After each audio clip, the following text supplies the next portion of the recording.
Nous allons passer tout de suite à la deuxième communication de cet après-midi. Donc, notre collègue de l'École pratique des hautes études, 4e section, Georges Jean-Pinot, qui va nous parler de la grammaire comparée. Georges Jean-Pinot, qui est évidemment difficile, c'est la parabole de l'aveugle et des éléphants, n'est-ce pas? Mais de l'avestique au védique, de l'avestique et du védique qu'on pourrait résumer en avédique jusqu'au toccarien. Et voir, vous êtes l'un des seuls à avoir fait un séminaire intensif de turc ouïghour, n'est-ce pas? Et que nous attendons la répétition avec impatience. Mais aujourd'hui, vous allez nous parler de la grammaire comparée. Et j'ajoute que le fait qu'il y ait quand même votre direction d'études a pour intituler, je crois, le bouddhisme, la philologie de texte bouddhique d'Asie centrale, mais vous travaillez essentiellement sur le toccarien qui démontre la spécificité extraordinaire mondiale des hautes études. Il n'y a qu'à l'EPHE il y a peut-être 4 ou 5 spécialistes dans le monde, n'est-ce pas? Oui, un peu plus maintenant, mais il y a une seule chaire dans le monde. Elle est ici. Oui, voilà, c'est pas encore le stade de Bercy qui sera rempli par les prochains colloques. Écoutez, je remercie Jean-Luc Fournet de l'invitation à prendre la parole. Je vous remercie pour votre fort aimable introduction, dont il me remplit de confusion. Donc, la grammaire comparée est apparue de façon quasi simultanée au Collège de France et à la fondation de l'EPHE, en la personne de Michel Bréal, 1832-1915. Si je m'oriente sur l'intitulé des chaires du Collège de France, je constate de prime abord que cette discipline a un début et une fin. La chaire de grammaire comparée du Collège de France fut occupée sans solution de continuité par Michel Bréal, Antoine Meillet et Émile Benveniste. Le début ne fut pas des plus assurés, puisque Michel Bréal débuta de façon précaire au Collège de France comme chargé de cours, donc de grammaire comparée, en 1864.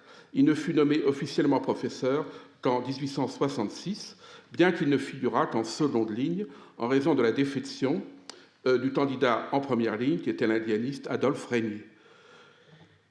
La suite est plus linéaire. Meillet remplaça Bréal au collège dès 1899-1900, puis il obtint la chaire de grammaire comparée en 1906, jusqu'à sa retraite en 1932. Benveniste assura sa suppléance de 1934 à 1936, donc année de la mort de Meillet, puis obtint la même chaire en 1937, suite à l'obtention de son doctorat ès lettres. La fin est marquée par l'accident vasculaire cérébral suivi par Benveniste le 6 décembre 1969, qui l'a privé de la possibilité de parler et de travailler jusqu'à sa mort le 3 octobre 1976. Depuis le décès de Benveniste, l'enseignement de la linguistique dans la perspective de l'analyse et de l'interprétation des langues du monde a été assuré au Collège de France par la chaire de théorie linguistique confiée en 1982 à Claude Agege, qui était à cette époque directeur d'études à l'EPHE depuis 1977, sur une chaire nouvelle de linguistique générale. Donc, il est significatif que les termes de grammaire comparée, suivis implicitement ou non, de langues indo-européennes ont disparu des programmes du Collège de France depuis lors. Dès la fondation de l'EPHE, donc 1868, il a existé un enseignement de grammaire comparée qui correspondait, dans l'esprit des fondateurs, à la vocation de ce nouvel établissement, et cette direction d'études fut confiée à Michel Bréal.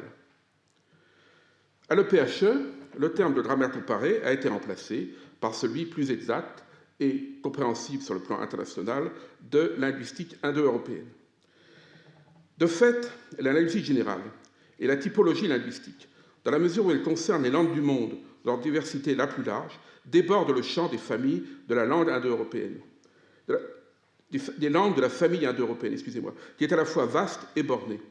Depuis le XIXe siècle, grammaire comparée impliquait de fait la référence privilégiée aux langues indo-européennes, et c'est ce que signifiait l'intitulé grammaire comparée à la création de la chaire au Collège de France et à l'EPHE. Ça signifiait en fait langues indo-européennes. Mais on utilisait à l'époque le terme de grammaire comparée, qui était en fait un calque de l'allemand. Vergleichende grammatique. On disait aussi bien d'ailleurs grammaire comparative, aussi bien que grammaire comparée.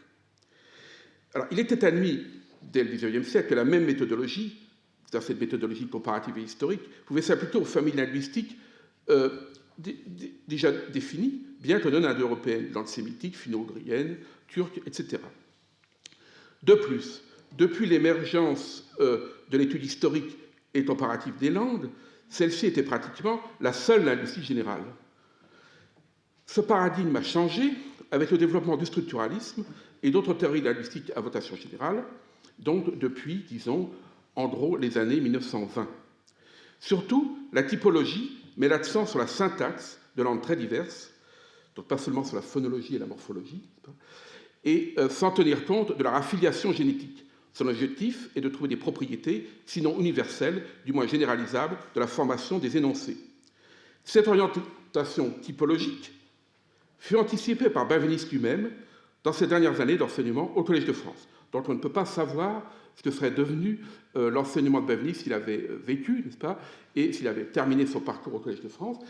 Mais clairement, disons, les dernières années de son enseignement s'orientent vers un dépassement aussi bien d'ailleurs du structuralisme que de la linguistique comparative. Si je me limitais à une vue hagiographique de l'histoire, illustrée par les trois noms énoncés plus haut, des titulaires de la chaire de grammaire comparée au Collège de France, le présent exposé pourrait ressembler à une eulogie prononcée pour le dépôt d'une pierre tombale.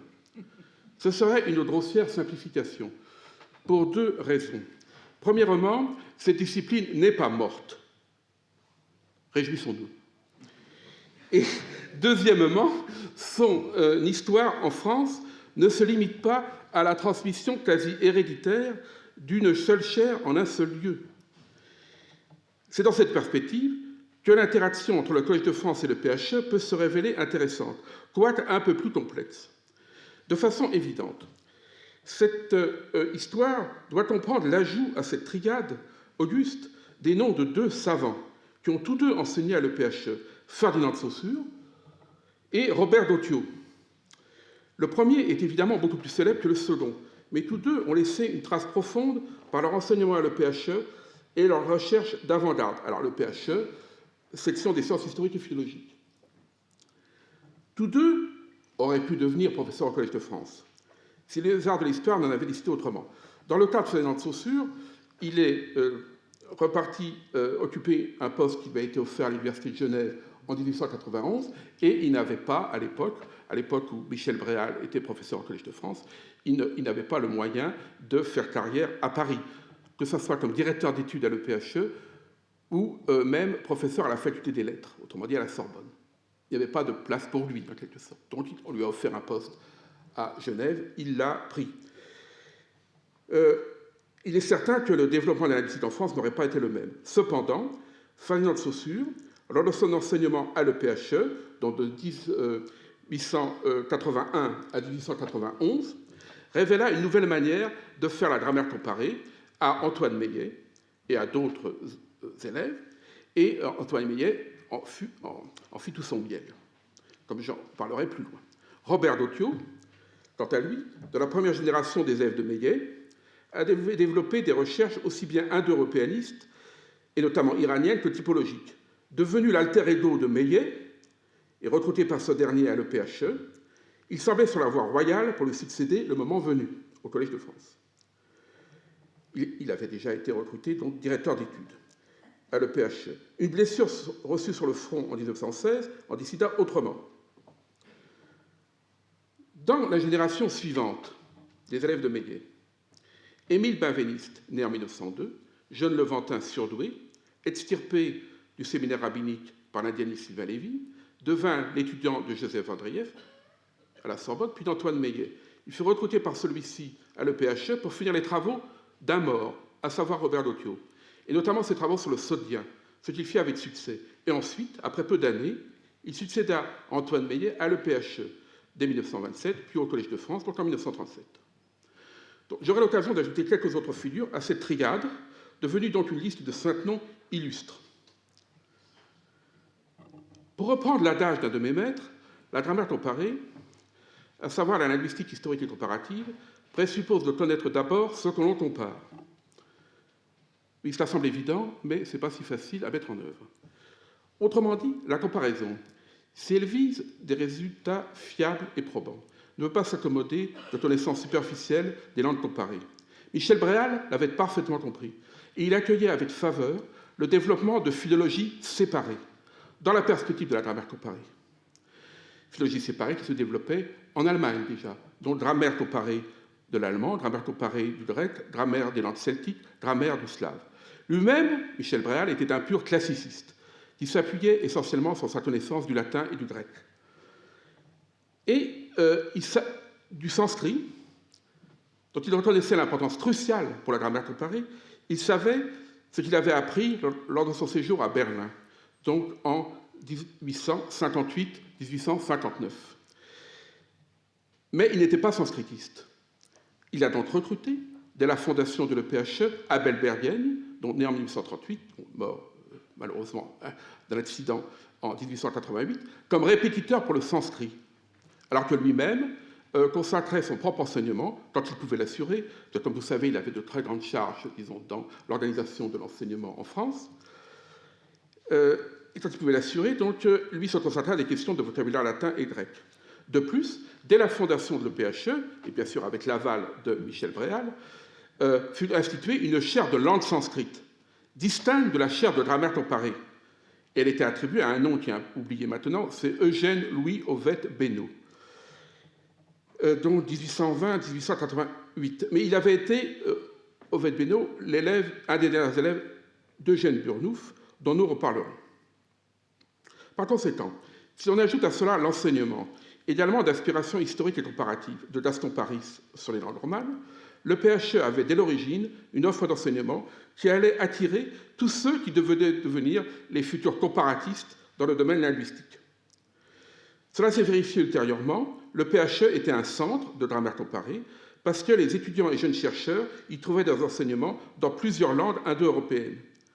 Cela s'est continué avec Antoine Meillet, qui attira à l'EPHE plusieurs générations d'élèves et qui les orienta dans la recherche sur diverses langues indo-européennes et même non indo-européennes. Toute discipline requiert un animateur, une figure centrale. Et dans le cadre de la grammaire comparée, il est nécessaire que plusieurs enseignants aussi collaborent dans la même direction. Cela s'est vérifié dans l'histoire de la linguistique indo-européenne jusqu'à nos jours.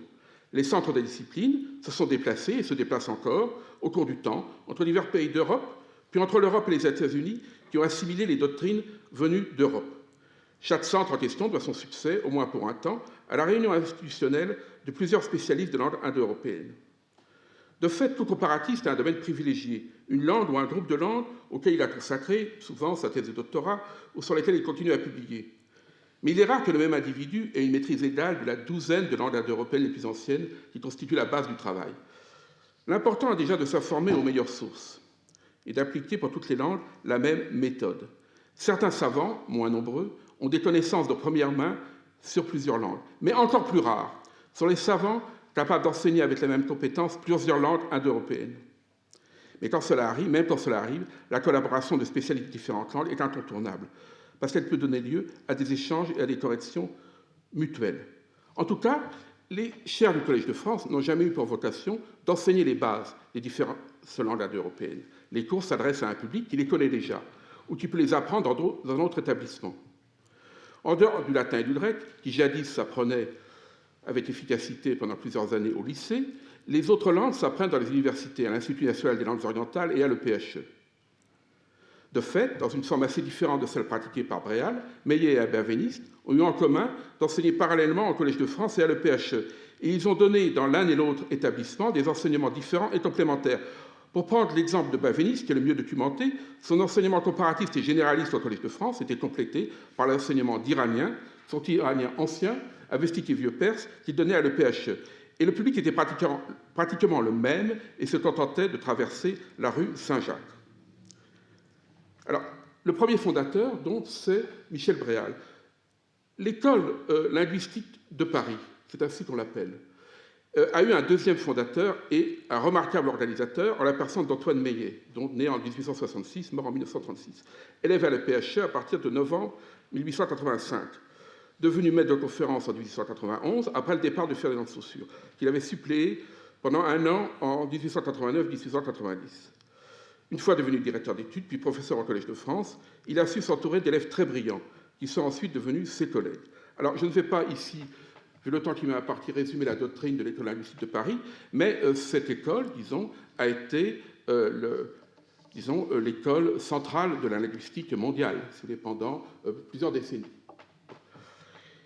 Et donc, parce que Meillet avait développé un réseau international très important, et le PHE, à cette époque, attirait un grand nombre d'élèves étrangers de toute l'Europe et aussi des États-Unis. Donc, alors, on peut résumer cela comme ça, de la façon suivante. L'étude des langues est historique et générale à la fois, dans la mesure où la linguistique identifie des lois générales d'évolution. Cette linguistique est structurale, même si Meillet n'employait pas ce terme, parce que chaque fait linguistique est situé d'abord dans le système dont il fait partie, et elle est sociologique. Parce que chaque langue est un fait social, et que les tendances qui peuvent conduire à des changements sont dues à rapports sociaux. Cette synthèse est due à Meillet, mais si elle doit beaucoup à l'enseignement reçu de Ferdinand de Saussure. En ce qui concerne le domaine indo-européen, je ne peux que citer Meillet lui-même, et je n'insisterai pas, il y a des langues indo-européennes, il n'y a pas de peuple indo-européen. L'objet du linguiste est uniquement d'interpréter les systèmes de correspondance qu'il établit entre les diverses langues. Et le proto-indo-européen, comme on dit aujourd'hui, sert uniquement à modéliser les évolutions qui ont conduit aux diverses langues, indépendamment du lieu et de l'époque où était parlée cette proto-langue. L'œuvre de Meillet était résolument tournée vers l'avenir. Il a anticipé nombre de développements futurs, tout en restant fidèle à l'association de la linguistique et de la philologie. Alors, je mentionne rapidement en passant, et je vous renvoie donc au livre du 150naire, c'est qu'il y a une institution qui a joué un très grand rôle dans l'institutionnalisation de la linguistique en France et à l'université, notamment, c'est la Société de linguistique de Paris. Or, elle a été fondée, disons, en 1864, et elle comptait parmi ses premiers membres Michel Bréal et Gaston Paris. Donc en fait, d'ailleurs, dans sa conception, la Société de linguistique de Paris anticipait sur la 4e section de l'École pratique des hautes études. Et sans surprise, Michel Bréal en a été le premier secrétaire, et jusqu'à maintenant, jusqu'à nos jours, le secrétaire de la Société de linguistique de Paris est un directeur d'études de l'EPH. Et bien sûr, parmi les secrétaires, vous avez eu Michel Bréal, bien sûr, comme je viens de dire, Antoine Meillet et Émile Bavéliste. Alors, le but avoué de Michel Bréal était d'importer en France, et pas seulement au Collège de France ou à l'université, mais même, là c'était un peu utopique, dans l'enseignement secondaire, la grammaire comparée qu'il avait apprise à Berlin, auprès de Franz Bopp, donc 1791-1867, le fondateur de la discipline. Il avait suivi également les cours d'Albrecht Weber à Berlin, un des géants des études sanskrites, et notamment védiques. À cette époque, en Allemagne, les sanskritistes connaissaient d'autres langues orientales, le persan, l'arabe, le turc, qu'éventuellement ils enseignaient aussi. Et ils travaillaient aussi sur des problèmes comparatifs. Réciproquement, les comparatistes connaissaient tous le sanskrit, même s'ils n'étaient pas spécialisés en indologie. Cela tient à une raison historique. C'est la découverte du sanskrit qui a permis à la fin du XVIIIe siècle l'énoncé de l'hypothèse indo-européenne, à savoir que les langues classiques de la Méditerranée, la plupart des langues d'Europe et le persan, remontent à la même source que le sanskrit, et que toutes ces langues remontent à une langue commune qui a disparu. Donc ce point a été repris et exposé de façon lumineuse par Bréal. Donc c'est la connaissance du sanskrit qui permet, par exemple, de surmonter les incompatibilités entre le latin et le grec. Alors je reprends à dessein le terme sanskrit qui a été utilisé alors. En fait, il était apparu assez tôt que le sanskrit avait lui-même une très longue histoire et que la forme du sanskrit qui était pertinente pour la comparaison avec les autres langues européennes est la langue du Veda. Mais pour en tirer parti, il fallait d'abord éditer et traduire les textes. Oui. Donc, ce qui exigea plusieurs décennies et ce qui n'advint que vers 1860. Bien, au plus tôt, pour le Rig Veda en tout cas. Alors, historiquement, la grammaire comparée des langues indo-européennes est née en Allemagne, et c'est ce que, puisque la grammaire comparée, comme je l'ai déjà dit, est le calque de Vergleichende Grammatik. Son année inaugurale est 1816, donc quand parut à Francfort-sur-le-Main la première analyse comparative du système verbal du sanskrit, donc due à Franz Bopp. Bon. Donc, alors, si je me limitais au point de vue français, je dirais que la grammaire comparée, dont née en 1816, enfin la grammaire comparée en tant que linguistique. Je ne parle pas de l'hypothèse indo-européenne, je parle du travail effectif sur les langues. Donc là, par la comparaison des systèmes verbaux. La grammaire comparée est morte à l'âge de 160 ans, avec le décès d'Émile Benveniste. Bon, ce n'est pas trop mal pour une vieille fée. Mais ce serait un point de vue scandaleusement franco-centré, car la linguistique indo-européenne est bien vivante jusqu'à nos jours, en Europe, aux États-Unis et même au Japon, qui pourrait sembler a priori le pays le plus étranger à ce type de démarche. Bon, mais voilà. Comme vous savez, étant donné que nos collègues japonais sont extrêmement doués pour apprendre, pour tout apprendre, je dirais, ils apprennent aussi l'indologie, le sanskrit, les études védiques, et même la grammaire comparée des langues indo-européennes. Et le bouddhisme, naturellement. Alors, dans l'histoire générale de la linguistique indo-européenne, il existe une composante, sur laquelle je voudrais insister aujourd'hui, une composante franco-allemande, indéniable. Et cette dimension est liée aux origines mêmes de l'EPHE. En effet, Franz Bopp, comme d'autres savants allemands, comme les frères Schlegel par exemple, il a appris le sanskrit non seulement à Londres, mais aussi à Paris, dans les années 1812 à 1816, parce que là étaient conservés, c'était le seul lieu en Europe à cette époque, des manuscrits en sanskrit, et qu'il existait des pionniers capables de les lire. À Paris, Franz Bopp devint l'ami de Jean-Louis Burnouf, 1775-1844, grammairien et philologue classique, et de son fils, Eugène Burnouf, 1801-1852. Ce dernier a parfaitement assimilé la méthode de la nouvelle grammaire comparative et il a introduit dans son enseignement dit de grammaire générale, comme on disait à l'époque, à l'école normale supérieure. Il fut élu en 1832 au Collège de France, nous le retrouvons, sur la chaire de langue et littérature sanscrite, dont il était le deuxième titulaire. Donc il est surtout connu par ses éditions et traductions du Sutra du Lotus, du Bhagavata Purana et de son introduction à l'histoire du bouddhisme indien. Bon. Mais il a aussi restitué le premier, la langue de l'Avesta, au moyen de la comparaison avec le sanskrit. Et à partir des premières publications, des inscriptions achéménides, il a établi que leur langue, autrement dit le vieux perse, était proche de la langue de l'Avesta, tout en s'en différenciant par des traits précis. Donc, incontestablement, Eugène Burnouf était un précurseur de génie. Il a poussé un de ses élèves, Friedrich Matzmüller, à donner la première édition des hymnes védiques. Donc il est le précurseur aussi de la linguistique indo-iranienne. Cependant, Eugène Burnouf n'était pas un théoricien. Et il n'a pas eu le temps de faire la synthèse de ses travaux. Ils sont toujours des commentaires d'édition de textes, donc ils sont strictement philologiques. Donc il n'a pas eu le temps de fonder une école française de grammaire comparée. Ce rôle échu à Michel Bréal, qui rendit constamment hommage au génie d'Eugène Burnouf. Donc il y avait en quelque sorte, dans l'institution de la grammaire comparée en France, il y avait une occasion manquée. C'était Eugène Burnouf. Et donc l'occasion a été saisie par Michel Bréal. Et alors, cette fondation même en France, au Collège de France et à l'EPHE, est largement surdéterminée. En effet, en 1821, Franz Bopp devint professeur à l'université de Berlin sur la recommandation de Wilhelm von Humboldt, 1767-1835, lui-même acteur de l'étude comparative des langues, philosophe du langage et pionnier de la typologie linguistique. Dans les années 1860, dans la phase libérale du Second Empire, le modèle avoué des réformes de l'enseignement supérieur et de la création de l'EPHE, dans le but de réformer l'enseignement supérieur, était le séminaire universitaire allemand et la formation à la recherche dans les universités prussiennes, à commencer par celle de Berlin, qui avait été établie selon les préconisations de Wilhelm von Humboldt.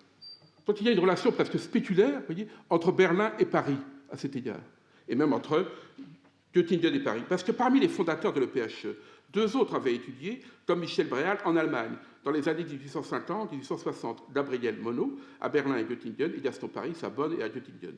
Le terme même de sciences historiques et philologiques, dont a parlé Patrick Henriet, qui définissait l'activité de la 4e section, est en partie seulement, un emprunt au vocabulaire allemand. Au cours des premières années de la 4e section, aussi, les manuels de base, c'est facile à vérifier, pour plusieurs cours de langue à la 4e section étaient de fait en allemand. Et dès le début, c'est pas un hasard, la connaissance de l'allemand était exigée des élèves. Sans exagérer, la 4e section, et plus largement la PHE, pouvait faire figure d'université allemande au cœur du quartier latin. Je dirais même parfois d'université juive allemande. Ne cachons pas les choses. Au cœur du quartier latin, et ses adversaires, antisémites de tout poil, et plus tard maurassiens, ne s'y sont pas trompés. Dans le corps enseignant figurait, et ont figuré pendant longtemps, un certain nombre d'exilés d'Allemagne et de la Mitteleuropa. La grammaire comparée, composante indispensable des sciences historiques et philologiques, est restée pendant longtemps une discipline de pointe, à l'avant-garde de la linguistique, et cela jusqu'aux années 1920-1930. Donc, il faut bien reconnaître que chez Michel Bréal, cette germanophilie était tempérée par son humanisme et son culte de la Grèce antique. Et bien qu'il usa et abusa lui-même de rapprochements étymologiques hasardeux, il ne cachait pas sa réticence devant le trop grand privilège accordé par certains savants allemands au sanskrit, par les langues indo-européennes. Pourtant, il a considéré que le meilleur manuel disponible était un manuel allemand, et il a traduit en français, qui était un travail considérable, la 2e édition de la grammaire comparée des langues indo-européennes de Franz Bopp, son maître, et qui est paru en 5 volumes de 1866 à 1874. Donc pratiquement au moment de la création de sa chaire. Donc 2 fois réédité, mais ici on doit constater un second décalage avec l'histoire des sciences. Après l'essai sans suite d'introduction de la grammaire comparée par Eugène Burnous. La version que Bréal véhiculait de la grammaire comparée était en voie d'être dépassée dès cette époque. Entre-temps, l'étude des langues indo-européennes avait pris un nouveau cours en Allemagne, et notamment à l'université de Leipzig, notamment à partir de 1876. De jeunes chercheurs de cette université, qui furent appelés par dérision néo-grammairiens, Junggrammatiker, ont prôné l'application de 2 principes complémentaires, le caractère régulier et sans exception des lois phonétiques et l'analogie. Ce mouvement, qui renouvelait et précisait la formulation des correspondances entre les langues, rendait caduque un grand nombre d'étymologies, et ensuite a essaimé dans tous les pays de langue allemande et ont inspiré la rédaction de nouvelles grammaires, dont jusqu'à la fin du XIXe siècle et une grande partie du début du XXe siècle. Bréal a eu l'intuition de confier au jeune Ferdinand de Saussure, né en 1857, je vous le rappelle, qui avait séjourné dans cette université, à Leipzig, donc, où il avait soutenu successivement une maîtrise et un doctorat, un enseignement de langue germanique à l'EPHE à partir de 1881, sous la forme d'une maîtrise de conférence rattachée à la direction d'études de grammaire comparée. Ce choix eut des conséquences décisives pour le développement de la linguistique à l'EPHE et au-delà, évidemment. Alors, au nom de Ferdinand de Saussure et d'Abel Berghem, qui, en peu d'années, ont pu instaurer une formation solide de linguistique indo-européenne appuyée sur les langues, et donc il y a eu déjà beaucoup d'élèves dès cette époque. Je dois ajouter un autre nom dont Patrick Henriet a parlé, celui de James Darmesteter, donc 1849-1894. Issu d'une famille juive installée dans le Marais, élève de l'EPHE, qui fut aussi soutenu par Michel Bréal, Gaston Paris et Gabriel Monod. Alors, James Darmesteter est le véritable fondateur des études iraniennes, et plus spécialement de l'Avesta, après l'interruption due à la mort prématurée de Eugène Burnouf. Donc, il devint, selon le parcours classique à cette époque, répétiteur adjoint, puis directeur d'études adjoint, et puis il a été élu au Collège de France en 1885 sur une chaire de langue et littérature de la Perse. À sa mort tôt survenue, due à sa santé très fragile, en 1894, Meillet reprit son enseignement d'iranien, donc avestique et vieux perse, à l'EPHE, et il le transmit ensuite, très libéralement, en 1927 à Bavéniste. Donc, pendant plusieurs décennies, un même directeur d'études a assuré en parallèle les enseignements de grammaire comparée et d'iranien ancien, donc au Collège de France et à l'EPHE. Ça, c'est une originalité. Situation très originale qui a évolué qu'en 1972, avec la création à l'EPHE d'une chaire de linguistique et philologie iranienne, dont le premier titulaire fut Gilbert Lazare, donc en 1920, un élève de Bavéniste. Donc cela confirme que la grammaire comparée n'est pas du tout exclusive de la formation à des philologies particulières et à l'histoire individuelle des branches de la famille indo-européenne. Alors, après le tournant néo-grammairien, puis le tournant structuraliste, l'histoire de la grammaire comparée a connu encore des événements majeurs au cours du XXe siècle qui tiennent à la découverte de nouvelles langues indo-européennes. Donc là, j'abrège un peu. Oui, où est-ce que je suis encore dans les temps? Encore 3 minutes. Très bien, mais je vous remercie. Donc, alors, disons que ce qui montre que le corpus doctrinal de la grammaire comparée, on peut considérer qu'il était établi avec les néo-grammairiens, si vous voulez, et puis que la liste des langues semblait close. Or, donc, révolution, en quelque sorte, c'est apparaissent de nouvelles langues indo-européennes, à savoir le totarien, plutôt les 2 langues totariennes, et le hittite. Puis le déchiffrement du hittite, donc en 1915, après, disons, faciliter le déchiffrement d'autres langues, dites langues anatoliennes. Et alors, le déchiffrement de ces langues, totarien et hittite, et la démonstration de leur caractère indo-européen constituait une confirmation éclatante de la méthode et de la théorie de l'indo-européen. Donc, je ne rentre pas dans les détails techniques. Mais ces langues, et surtout le hittite, qui est de fait la langue indo-européenne la plus anciennement attestée, présentaient des traits déconcertants, qui étaient difficilement compatibles avec le système de l'indo-européen défini, disons, 20 ans auparavant. Et cela fait l'objet de la recherche jusqu'à nos jours. Et ces difficultés sont finalement rassurantes, parce qu'elles prouvent que l'indo-européen reconstruit n'est pas un artefact. Ça demande à être testé, n'est-ce pas, sur les langues réelles. Et le système indo-européen doit être modifié constamment en fonction de l'observation de nouvelles données. Et le hittite me conduit à évoquer un savant français qui a enseigné aussi bien à l'EPHE qu'au Collège de France, Emmanuel Laroche, 1914-1991, professeur à l'Université de Strasbourg à partir de 1946, d'ailleurs de fait sur une chaire de linguistique indo-européenne. C'était une chaire d'ailleurs qu'avaient créée les Allemands lors de l'occupation de Strasbourg, désolé, mais qui avait été après maintenue et qui a été occupée par d'éminents collègues français, après donc, la libération de l'Alsace et de la Lorraine. Bien. Alors, et donc il fut directeur d'études à la section des sciences religieuses sur la chaire de religion hittite et asianique à partir de 1953, puis professeur des langues et civilisations de l'Asie mineure au Collège de France, dont il dirigeait le cabinet d'assyriologie à partir de 1973. Il était un comparatiste par formation et par vocation. Laroche prenait avec raison une philologie séparée, j'ai déjà employé ce terme, à propos d'autres langues, une philologie séparée des langues anatoliennes et l'étude de leur structure en synchronie. De ce point de vue, il avait parfaitement raison, il était d'ailleurs tout à fait dans la ligne de l'enseignement de Ferdinand de Saussure. Et il était réticent devant l'utilisation précipitée du hittite aux fins de la reconstruction indo-européenne. Cependant, outre son déchiffrement de plusieurs langues anatoliennes, il a pratiqué la comparaison interne des langues anatoliennes et notamment du louvite et du lycien, qui n'appartenaient pas à la même branche dialectale que le hittite.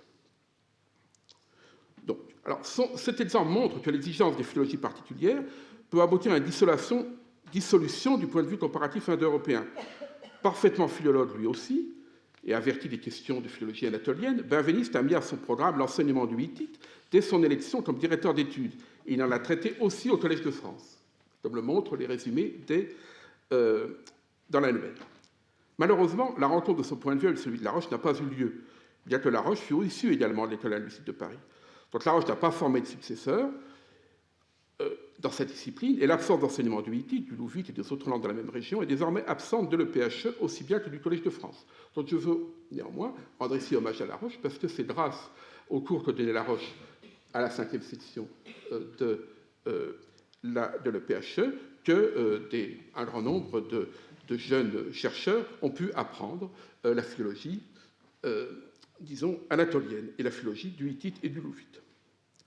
Alors, puisque, je dois encore 1 ou 2 minutes, puisque... 30 secondes. Alors, puisque l'objet de la grammaire comparée était pendant longtemps la famille linguistique indo-européenne, pour la plus grande partie du public actuel, et je pense une partie du public de cette salle, le terme indo-européen appelle un seul nom, celui de Georges Dumézil.